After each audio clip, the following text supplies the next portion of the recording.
In the dawn of the 20th century, the world's skies were silent. Air travel was a dream for the boldest pioneers, a luxury for the few.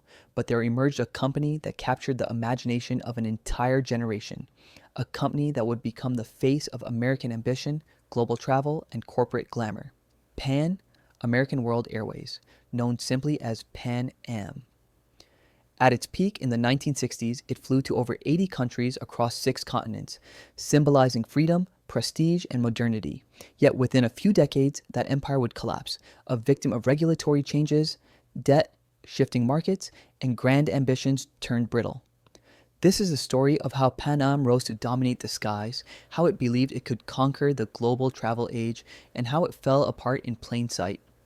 Today, we take you behind the Blue Globe logo into the boardrooms and hangars, the sleek jets and the mounting losses, to understand what made Pan Am great and what made it fail. The story begins in March 1927. In Washington, D.C., 2 U.S. Army Air Corps officers, Henry Hap Arnold and Carl Spaatz, and John Jewett, formed a shell company to bid for a U.S. airmail contract between Key West, Florida, and Havana, Cuba. The idea was simple: carry mail and eventually passengers between the U.S. and Latin America. Thus, Pan American Airways was born. That contract may have seemed modest, but it carried the germ of something far bigger. The founder, Juan Trippe, would soon take the reins and steer the company toward a bold international future. Trippe believed air travel would shrink the world, and that America should lead the way. In the 1930s, Pan Am pioneered flying boats, the Sikorsky S-38, S-40, then the giant Boeing 314 Clipper seaplanes, flying across oceans when land-based runways were scarce. The imagery of those flying boats landing on open water was dramatic and novel. It established Pan Am's reputation for daring, prestige, and technological leadership. At the same time, Trippe negotiated landing rights, government backing, and route privileges. Pan Am built an early monopoly on international U.S. routes. By the mid-20th century, the airline had carved out a global network. From the Caribbean to South America, Europe, Africa, and Asia, the post-war era was golden. Pan Am embraced the jet age. In 1958, it flew the first American jetliner, the Boeing 707, from New York to Paris. In 1968, it was flying to 87 countries on 6 continents. Its terminal building in New York, the famous World Port, became a symbol of glamour. Marble, glass, sweeping roofs, uniformed crew, this was luxury flight made accessible. Passengers recalled silk-scarves, fine dining on board, exotic destinations. Pan Am staff were multilingual, cosmopolitan, and the brand exuded status. By the late 1960s and early 1970s, Pan Am operated over 150 jet aircraft, carried millions of passengers annually, and held a dominant place in the global airline industry.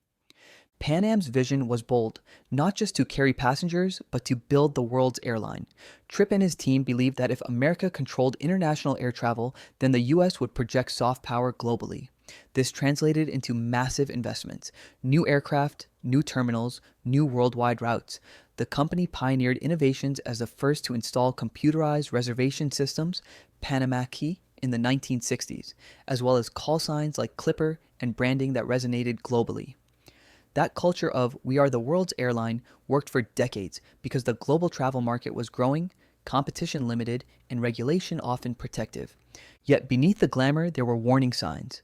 Pan Am's business model had a significant weakness. It lacked a strong domestic feeder network in the U.S. It was heavily dependent on international routes, long-haul, premium fares, large jets, all high-cost operations. In addition, the airline amassed debt to fund its fleet and infrastructure projects. The expense of wide-body Boeing 747s, seaplanes, luxurious lounges, worldwide terminals added up. The oil shock of 1973 further exacerbated the cost structure. Fuel prices soared, jetliners became expensive to operate. Regulation also began to shift. Up until the late 1970s, the U.S. industry was regulated. But with deregulation in 1978, domestic carriers gained freedom, competition increased, and fares dropped. Pan Am, built for a protected world, suddenly found itself in an open market. Several strategic errors hastened Pan Am's decline. One critical mistake: the acquisition of National Airlines in 1980 for $437 million, intended to give Pan Am a domestic feeder network. Instead, the deal added heavy debt and assets that didn't integrate well with Pan Am's global model.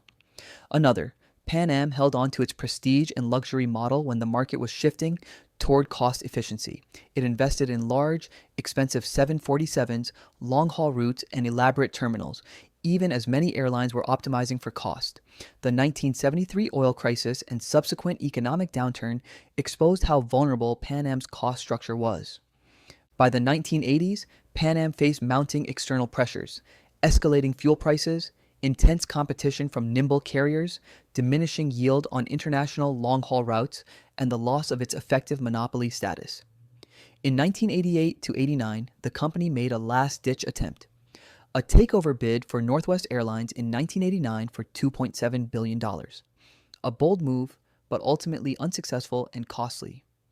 Then, fate intervened. In 1990, the Gulf War triggered another spike in oil and another fall in passenger demand. Pan Am's business model collapsed. In January 1991, it filed for bankruptcy protection.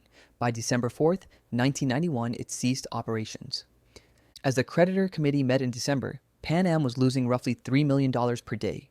The assets were sold off: the European routes, the JFK terminal, its frequent flyer program. The company that had once claimed the world's most experienced airline was gone in a morning. Employees lost their jobs. The brand's name was sold and resurrected briefly for charters, but the Pan Am of the golden era was no more. Though Pan Am is defunct, its legacy endures. Its brand remains iconic, its innovations foundational to modern air travel. Jet travel, worldwide route networks, reservation systems, many of today's airline norms trace back to Pan Am.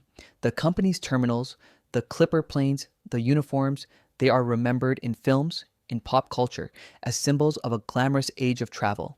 For entrepreneurs and businesses today, the Pan Am story teaches several lessons. Scale and ambition are double-edged. Pan Am scaled globally when the structural conditions, limited competition, regulated markets, favored it. When those changed, the model became fragile. Cost structure matters. Pan Am's model was high cost and high prestige. When yield and margin shrank, its burden was too large. Adapt or perish. Deregulation, fuel shocks, competition. Pan Am was slow to adapt from a protected, premium world to a more open, cost-focused world. Wheels of empire can turn to wheels of debt. Many of the investments in terminals, jets, worldwide routes looked visionary until they became liabilities. Brand matters, but business fundamentals matter more. Pan Am's brand was unmatched, but a strong brand can't compensate indefinitely for a flawed operating model. In an age of globalization, tech disruption, and platform-based competition, Pan Am's story is a warning. Even the most dominant incumbents can fall if they misread the moment. The airline world is now shaped by ultra-low-cost carriers, alliances, dynamic pricing, very different from the world Pan Am dominated. But the romance of Pan Am remains. For decades, it delivered on the dream of global travel, weaving a path across oceans, generations, and continents. That dream lives on today in the airlines we take for granted, and the routes we fly without ever thinking of the names that once ruled the skies. So, when you next board a long-haul flight, glance at the logo, the seatback screen, the route map crossing oceans.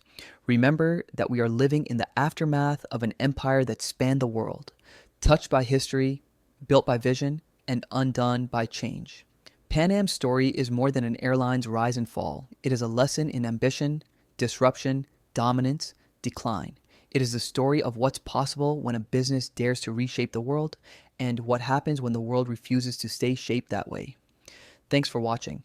If you enjoyed this exploration of forgotten business empires, be sure to subscribe and hit the bell for more untold stories of wealth, power, innovation, and downfall. Until next time, look up from the tarmac and imagine the clipper that once flew across the horizon.